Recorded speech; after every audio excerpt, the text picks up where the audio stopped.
We're back with 321. I'm with my guest, Will Washington. Let's get into it and let's go into story number 3. This was reported by the New York Daily News. So, Will Washington, have you ever experienced a home invasion or any kind of burglary whatsoever? Like a burglary? No. I mean, I've had my house broken into and robbed, but never active. Okay, so you weren't there when it happened, kind of thing. Weren't there when it happened. Okay, so boy, this is going to kind of play in. So there was a 32-year-old man. He was apprehended in Santa Rosa, Florida. They believe that he broke into multiple homes near Pensacola, and police were tipped off. They set up a perimeter. The guy was spotted jumping over fences and running through yards. A resident fired a shot at him but missed. Police closed in on him, and eventually they got him. So the sheriff of Santa Rosa County, I should say, his name is Bob Johnson. Joel, you got a photo of Sheriff Johnson? There he is right there, Sheriff Johnson. He made the news because he offered advice to homeowners who experience a break-in like the ones that happened there near Pensacola. Any idea what the wonderful advice was that Sheriff Johnson had for people that might experience a break-in? No. He said, shoot them. Oh, okay. He said, quote, if someone is breaking into your house, you're more than welcome to shoot at them in Santa Rosa County. And then he added, we'd actually prefer that you do. This is what he said. So what are your thoughts, Will, on this lawful advice from Sheriff Johnson? If someone breaks into your house, put a plug in their ass. What are your thoughts on that? That's all fine and good if you've never been on like Nextdoor or like have the Ring doorbell app. Have you do you have either of those? I do. I actually inside and out, I've got like 40 cameras on my property. Right. And yeah, same. And so the worst part about those apps to me is when I see the things people share that are just complete nonsense, right? Where I had a guy, like 3 days ago, I saw somebody share this video and it was like, look at this person. I think they're trying to break into my house. Can anybody identify this person? And it took 10 comments before somebody was like, well, I noticed his shirt says Comcast. So have you considered that this is just like somebody with Comcast? And they're like, oh, that sounds about right. And so with things like that, the fact that people jump to those worst conclusions when somebody is even near their home, and the idea that somebody who's simply possibly just going door to door could end up getting shot. Right. That's where that advice falls apart for me. Right. I mean, just the other day I was leaving my house and there was a guy checking the gas meters. Mm-hmm. And so he walked across my driveway and he had the vest on and he said, hey, just letting you know, I'm just checking the gas meters. And then he went to the one next door. Good thing I wasn't packing heat, Will. Yeah, right. Yeah, no, I don't recommend that at all, simply because you don't know. Like, the thing is, obviously, somebody breaking into your home, that's not something you want, and you want to take care of that. But at the same time, we hear all the time of people who were simply around the home for whatever reason they needed to be, and ended up being accused of doing so. And then, if they're dead, they also can't prove that they weren't there for that reason. So, like, nah, not for me. Fair enough. All right, let's move on to story number 2, reported by the Smoking Gun. You're going to like this one. So there was a... Gun. What's that? Is it Smoking Gun? How fitting. Smoking Gun, yeah. So there's, get right. There's a 38-year-old woman out of Florida, because they're always from Florida. Her name is Amy Ann Harrington. Joe, you got a picture of Amy Ann?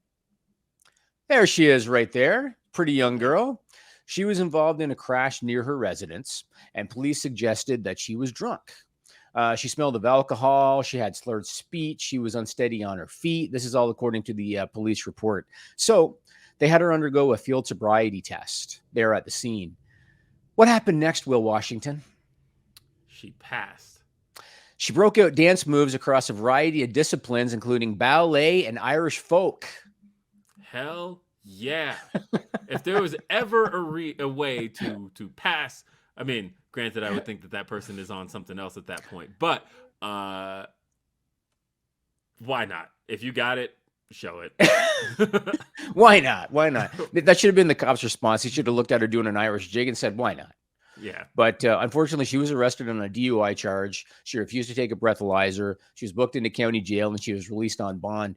If I'm getting too personal, Will, just let me know. Have you ever been asked in your life, or have you ever taken a field sobriety test? No, because I don't drink. So therefore, Oh, there you go. There you go. No, never had to.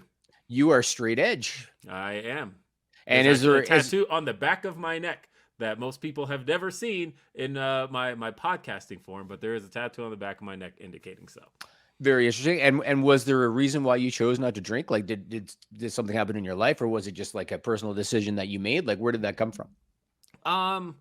Yeah, I was like watching relatives kind of fall to it. It was like, okay, let me see what happens if I do the opposite of this and see how things go. And they've gone pretty well. So good for you, man. This Know Your News is all about funny, stupid, weird news. It's also therapeutic. It also has lots of positive, light at the end of the tunnel stories.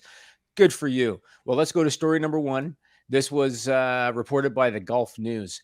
Have you ever been to the Middle East or to India? No, I've never left the continental United States. You've never been to Canada? No, never been to Canada. Come on. So, okay. Never left North America because I've been to Mexico. Okay. Never been overseas.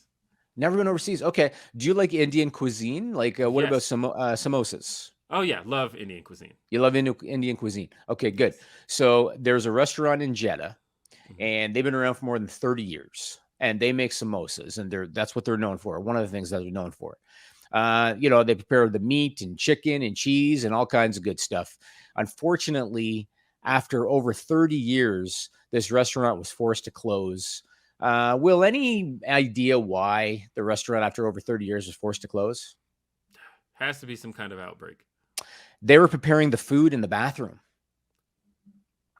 For over 30 years, they were preparing the food in the bathroom. It was in the same bathroom they use, or was it just like a repurposed bathroom? Oh, no, it wasn't repurposed. So this was in a residential building.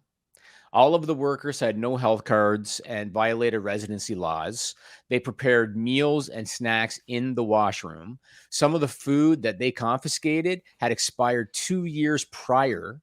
There were insects and rodents spotted on site as well. And this place existed, and people were eating the samosas for 30 years. And so that leads me to my next question. Do you have any stories about bad restaurant experiences aside from, you watered down your cereal at home. So do you have any bad restaurant experiences that you want to talk about? Oh, man. Well, first off, I bet in spite of all of that, the samosas were still bomb. But the... bad restaurant experiences. I guess like a year ago, we were doing this. Have you ever done like a dining in the dark kind of thing? I've heard of it. I haven't done it yet, but I've heard of it. Yeah, so I did one about a year ago. And for those who have never done those, basically you're blindfolded and the lights are out, and they bring you meals and pretty much it's a 3-course meal, and they bring you your food all throughout, but you can't see what you're eating. You basically just give your dietary restrictions before you come in, and then that's it. And the kind of stuff is fun. But unfortunately, last year, in the process of all of this, the fire had started in the kitchen, and mind you, they were all blindfolded people, and so fire had started in the kitchen, and so the fire alarm starts going off, and like everybody's scrambling to like turn the lights back on in the place and like get everybody out. So that went from a fun dining in the dark experience to a potential disaster. And so here in Toronto, they have one of those restaurants, and from what I understand, the staff are blind, like the waiters are blind. Because it heightens their other senses, and so they're perfect in that environment. I could see that not going well, Will. Yeah, that very much. And like I said, there was a fire. Like this very much could have gone very badly. And luckily they got everybody out, and we got. Did we get refunds? I don't remember. But that's one of those things I didn't even check for, actually, now that I think about it in hindsight. But you're going to check when you get off this podcast, though, aren't you?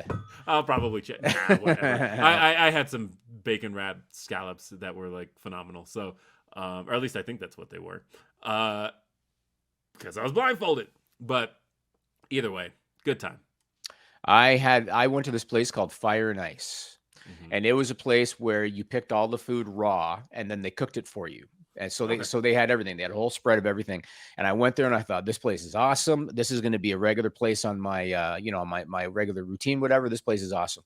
Like a week or two later, I ran into somebody who had been at that restaurant. They told me that they picked out their food, they cooked it up, they get it to their table, they sit down, they happen to glance away from their plate for a minute.